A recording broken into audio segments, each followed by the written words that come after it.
हमारे देश में आपने देखा होगा न्यूज चैनलों में डिबेटें होती हैं, भारत की समस्याएं क्या क्या हैं। जैसे भारत की समस्याएं हैं बाढ़ चल रही है, भारत की पहली समस्या। मेरे पास समाधान इतना बढ़िया है, कोई माने तो बाढ़ ही ना आए। हमारे देश की दूसरी समस्या है नदियों की अशुद्धि। नदियां गंदी हैं, शुद्ध कैसे किया जाए।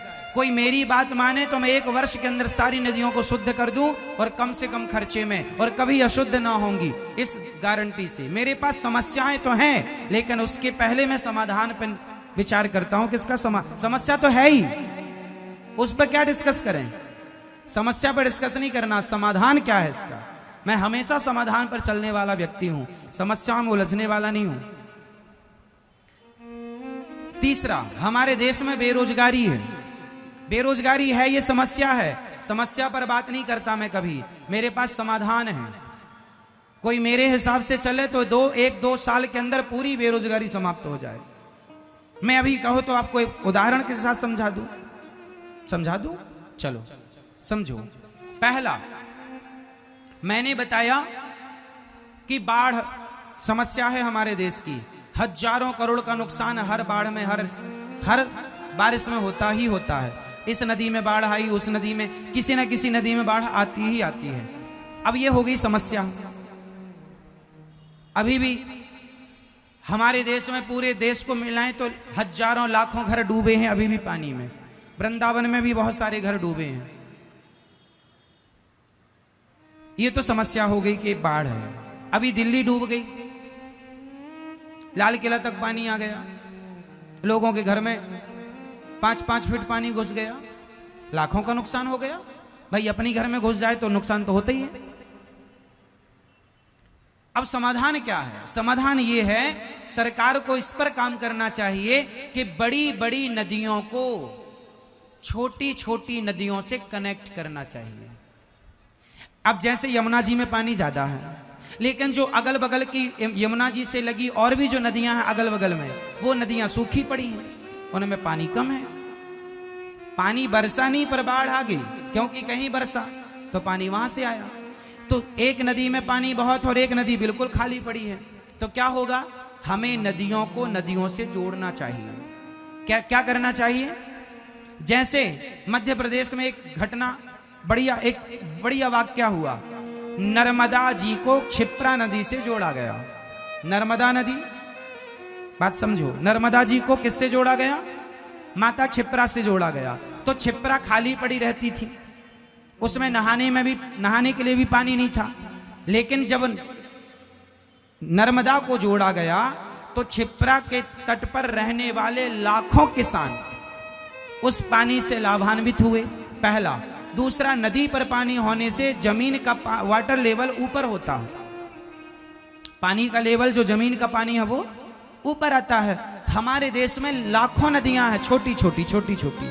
आपके शहर, आपके गांव में भी कोई ना कोई नदी जरूर होगी, क्योंकि पूरा देश हमारा नदियों से नसों टाइप का कनेक्ट है।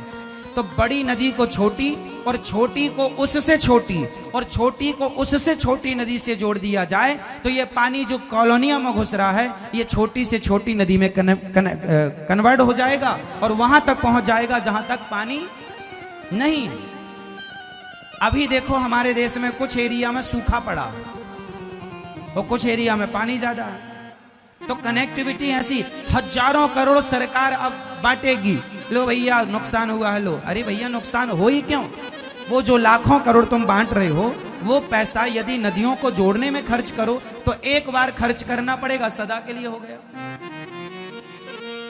आइडिया सही है? सही है?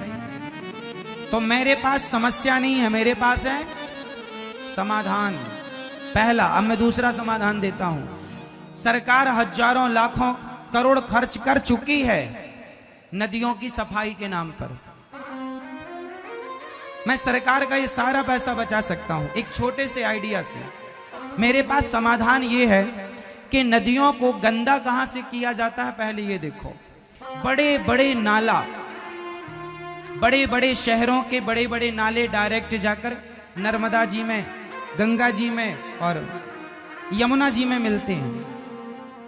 अब होना क्या चाहिए कि बड़े बड़े जो आप देखेंगे यमुना जी इतनी गंदी हैं, क्योंकि जितनी बड़ी यमुना है इतने बड़े बड़े नाले कई मिल रहे हैं, स्वाभाविक है पानी गंदा होगा। अब समाधान ये है कि जितने नाले मिल रहे हैं उन नालों को मिलने के पहले रोका जाए और वहां पर पानी, नाले के पानी को स्टोर किया जाए और उस पानी को साफ किया जाए, क्योंकि पानी अपने आप को साफ कर लेता है। आप गंदा पानी बाल्टी में भर लो, 2 घंटे के लिए छोड़ दो, अपने आप नीचे गंदा बैठ जाएगा, ऊपर साफ आ जाएगा। पानी अपने आप को साफ कर लेता है।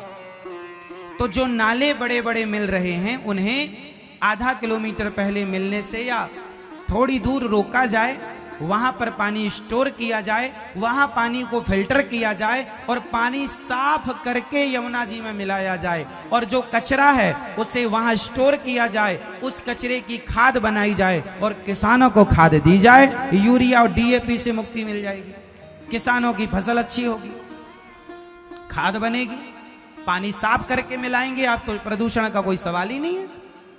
बोलो हाँ। लेकिन पैसे कहां खर्च होता है? घाटों में।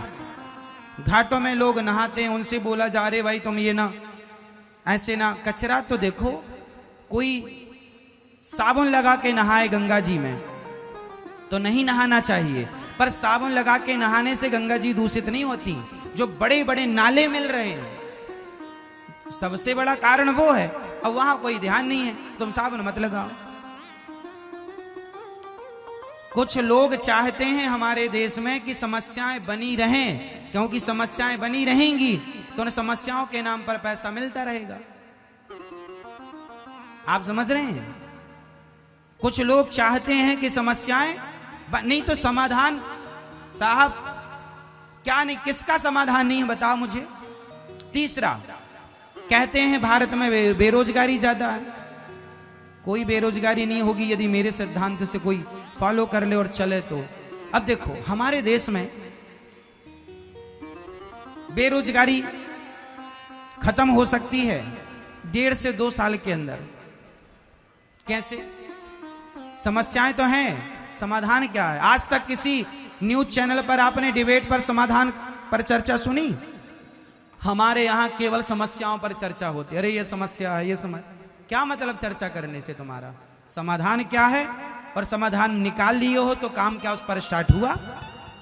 यदि नहीं हुआ तो फिर मुंह चलाने का फायदा नहीं है। क्यों भैया? सही है। बेरोजगारी का मेरे पास समाधान मैं देता हूं, सुनो। मैं विचार करता हूं ना कभी कभी तो मेरे पास सारे समाधान रहते हैं, पर मैं बताऊं किसे? आपको बताता हूं। जब आप कभी बनना, देश के सर्वोच्च पद पर जाना तो करना, क्योंकि जो सर्वोच्च पद पर हैं वो सुनते नहीं है। बेरोजगारी के लिए मेरे पास एक छोटा सा उदाहरण से मैं आपको समझाऊंगा, फिर आप विस्तृत समझ लेना। जैसे हमारे देश में बैंक है, बैंक सवेरे 10 बजे खुलती है, ऐसा खुलती है मतलब ऐसा सरकारी कागज में लिखा है, खुलती तो 11 बजे है। कागजों में लिखा है कि 10 बजे ओपन होगी, पर आप जाओ 10 बजे तक, शटर नीचे रहती है। किसी किसी बैंक में ईमानदार जो लोग हैं वो तो कर लेते हैं, बाकी अक्सर। अब हमारे यहां आपने देखा होगा 2-2:30 बजे लंच होता है बैंकों में, उस समय आप जाओ तो आपका काम नहीं होता, जबकि ऐसा रूल्स नहीं है। रूल्स सरकार ने ये नियम बनाए हैं कि कोई आएगा तो आप जितने कर्मचारी हो एक एक करके लंच करोगे। पूरी बैंक बंद करके अब शटर गिरा के लंच करते हैं आजकल तो। अब उस समय आधा घंटा के लिए लंच, आधा पौन 45 मिनट का लंच कर डालते हैं। जानते हैं 45 मिनट की कीमत क्या होती है? मैं एक समाधान दे सकता हूं। जैसे हमारे भारत देश में इतनी सारी बैंक हैं और लगभग उन बैंकों में, लगभग मैं एक छोटा सा गणित लेके चलूं, 1 लाख कर्मचारी काम करते हैं। करते तो बहुत सारे हैं, मैं आपको समझाने के लिए 1 लाख समझाने के लिए मानो कि हमारे देश में इतनी बैंक हैं, उसमें 1 लाख कर्मचारी काम करते हैं। वो काम कब से कब तक करते हैं? 10 बजे से लेकर शाम को 4 बजे तक या 5 बजे तक। हमारे देश में 5 बजे बैंकें बंद हो जाती है। क्यों जी? सही है लगभग। अच्छा, किसी को 6 बजे काम आ गया तो फिर बैंक तो बंद है। आपको पता है जो संडे की छुट्टी होती है, एक दिन की छुट्टी में बैंकों को करोड़ों का नुकसान होता है। एक दिन में पूरी भारत की बैंक जोड़ा जाए तो मैं कह सकता हूं कि कम से कम 800-900 करोड़ रुपए का नुकसान एक दिन का है। 1000 करोड़ कहूं तो भी आश्चर्य नहीं मानना आप। एक दिन की छुट्टी से बैंकों को कितना नुकसान होता है? हजारों करोड़। एक दिन की छुट्टी, संडे, ओनली संडे, और जो छुट्टी होगी वो अलग। इसलिए मेरे मन में एक दिन आइडिया आया, क्यों ना बैंकों को 2 भागों में डिवाइड किया जाए। सवेरे 8 बजे से बैंक स्टार्ट की जाए। अब आप 10 बजे तक इंतजार करते रहो। अरे आदमी सवेरा हो जाता है तो काम पे लग जाता है। सवेरे 8 बजे से लेकर के रात्रि के 8 बजे तक बैंक चालू होना चाहिए। और जो कार्यकर्ता कर्मचारी हैं वो 2 शिफ्टों में होने चाहिए। 8 बजे से लेकर के 1 बजे या 2 बजे तक वो अलग शिफ्ट चले, और फिर 2 बजे से 8 बजे तक अलग शिफ्ट चले। तो 1 लाख लोग यदि अभी काम कर रहे हैं तो ठीक डबल हो जाएंगे, 2 लाख कर्मचारी हो जाएंगे। 1 लाख लोगों को रोजगार यूं मिल गया। पहला। दूसरा, अब जो बैंक बंद, जितनी देर बैंक बंद होती है उतना नुकसान होता है। तो अधिक समय तक खुली रहेगी बैंक तो अधिक लाभ होगा। लोगों को जो लाइन लगानी पड़ती है वो लाइन से बचेगा। दूसरा, आप एक काम करने के लिए बैंक में जाओ, छोटा सा काम क्यों ना हो, 20 से 25 मिनट खर्च हो जाते हैं, आधा घंटा। क्यों? आधे घंटे की 5 मिनट के काम को आधा घंटा ये 25 मिनट की कीमत कौन चुकाएगा? लोगों का समय बचेगा। तो जो समय ये जा रहा वो समय कहीं और खर्च करेगा। समय कीमती है। समय क्या कीमती है?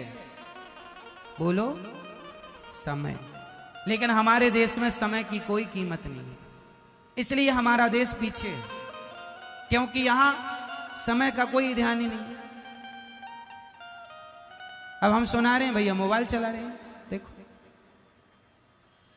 समय की कोई कीमत नहीं है। आप कुछ भी सुना डालो।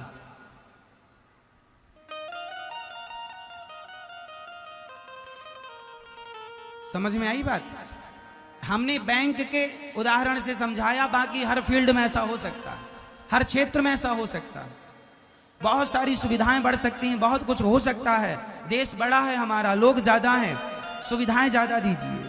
उसके लिए चाहिए कि मैनेजमेंट बढ़िया हो, उसके लिए चाहिए प्लानिंग अच्छी हो, उसके लिए चाहिए कि आप ध्यान देते हैं क्या कामों में या नहीं। तो ये रही समस्याएं हैं तो क्या है? समाधान। इसलिए हमें समस्याओं पर नहीं उलझना, सदा किस पर नजर रखना है? जोर से। तो आज से आप लोग कभी समस्याओं में नहीं उलझेंगे, तुरंत समाधान में नजर डालेंगे। कौन कौन? ये दास अनिरुद्ध कभी समस्याओं में नहीं उलझता, तुरंत समाधान की ओर चला जाता है। तुरंत ढूंढ लेता हूं मैं 1 घंटे के अंदर अपना समाधान क्या होना चाहिए। इसलिए आप परेशान होते, हम परेशान नहीं होते, क्योंकि हमारे पास समस्याएं नहीं, समाधान है। और आपके पास समाधान एक नहीं है। बेटा गलत तो कोई समाधान नहीं, पत्नी गलत कोई समाधान नहीं, पति गलत नहीं, सबका समाधान है। सबका। बेटा यदि गलत है तो आप बेटे को समझाओ, नहीं माने तो उस पर छोड़ दो, छोड़ दो, आप सब उससे मन हटा लो।